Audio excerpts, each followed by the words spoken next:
وریشا جس ذہنی کیفے سے گزر رہی ہے وہ خود بھی نہیں سمجھ پا رہی کہ وہ کیا چاہتی ہے۔ اس کی بڑی ماما اس کے پاس آتی ہے اور اس کو انکریج کرنے کے لیے کہتی ہے کہ بیٹا اب تمہارے سامنے کھلا آسمان ہے، جو چاہو کرو، جو تمہاری خواہش ہے تم وہ کر سکتی ہو۔ اس بات پہ وریشا مسکرا کے ان کی طرف دیکھتی ہے۔ وہاج مختار صاحب سے دانیال کو ملواتا ہے۔ وہاج اپنے بابا کو بتاتا ہے کہ بابا یہی ہے وہ جس کے ثبوتوں کی بدولت آج ہم محمود کو اس کے کیے کی سزا دینے میں کامیاب ہوئے ہیں۔ جس پہ مختار صاحب کہتے ہیں کہ تم کون ہو؟ جس پہ وہ بتاتا ہے کہ میں محمود کا بھانجا ہوں۔ تو وہ کہتے ہیں کہ ہاں مجھے کچھ یاد آتا ہے کہ تمہاری ماں بیمار تھی اور اس کا انتقال ہو گیا تھا۔ جس پہ وہ کہتا ہے کہ مجھے پتا ہے اور میں آج بھی شور سے کہہ سکتا ہوں کہ میری ماں کے مرنے کی وجہ بھی میرا ماموں ہی تھا، محمود ہی تھا۔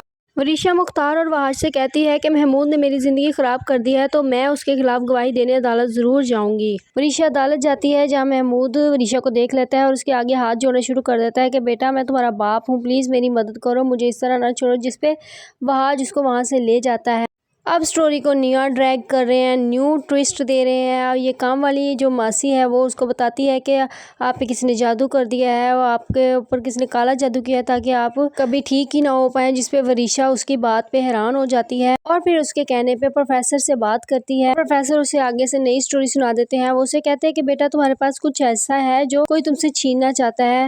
وریشا حیران ہے کہ میرے پاس ایسا کیا ہے؟ وہ کہتی ہے کہ یہ سب لوگ بہت اچھے ہیں۔ تو اسے کہتے ہیں کہ یہ آہستہ آہستہ تمہیں مار رہے ہیں سلو پوائزن کے ذریعے، اور اس بات پہ وریشا کا منہ کھلے کا کھلا رہ جاتا ہے۔ تو دیکھتے ہیں کہ نیکسٹ ایپیسوڈ میں یہ اور کتنا کھینچتے ہیں اس ڈرامے کو۔